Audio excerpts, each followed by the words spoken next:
చంద్రబాబు గారి దర్శకత్వంలో అనంతపురం జిల్లా రాప్తాడ్లో ప్రసాద్ రెడ్డి గారిని ఎంఆర్ఓ ఆఫీస్లోనే చంపారు. తాడిపత్రిలో విజయభాస్కర్ రెడ్డి గారిని సింగిల్ విండో అధ్యక్షుణ్ణి అతి దారుణంగా చంపారు.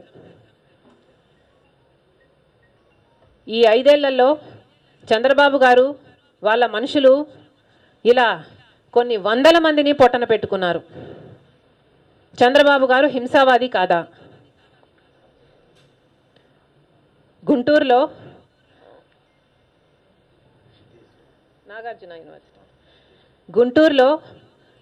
నాగార్జున యూనివర్సిటీకి చెందిన నాగార్జున యూనివర్సిటీలో చదువుతున్న రిషితేశ్వరి చావుకు చంద్రబాబు గారి మనిషి బాబురావు అని తెలిసి ఎందుకు ఏ చర్య తీసుకోలేదు? వనజాక్షి మహిళా తహసీల్దారు, స్థానిక ఎమ్మెల్యే చింతమనేని ప్రభాకర్ అనుకుంటా,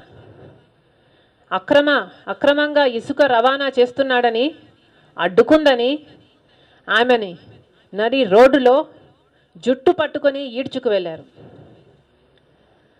ఒక మహిళకు ఇంత అవమానం జరిగితే, ఒక ఆఫీసర్కు ఇంత అవమానం జరిగితే చంద్రబాబు గారు ఏం చేశారు? ఆఖరికి కోర్టు ఆ ఎమ్మెల్యే తప్పు చేశాడు అని తీర్పు ఇచ్చినా కూడా చంద్రబాబు గారు ఏ చర్య తీసుకున్నారు? ఏ చర్య తీసుకోకపోగా ఇప్పుడు మళ్ళీ అదే మనిషికి, అదే ఎమ్మెల్యేకి మళ్ళీ ఎమ్మెల్యే టికెట్ ఇచ్చాడు. చంద్రబాబు గారు అరాచకవాది కాదా? నిన్ను మించిన దుర్మార్గుడు, దుష్టుడు, నీచుడు ఇంకొకడు ఉండడు అని చంద్రబాబు గారి గురించి పిల్లనిచ్చిన ఎన్టీఆర్ గారు అన్నారు.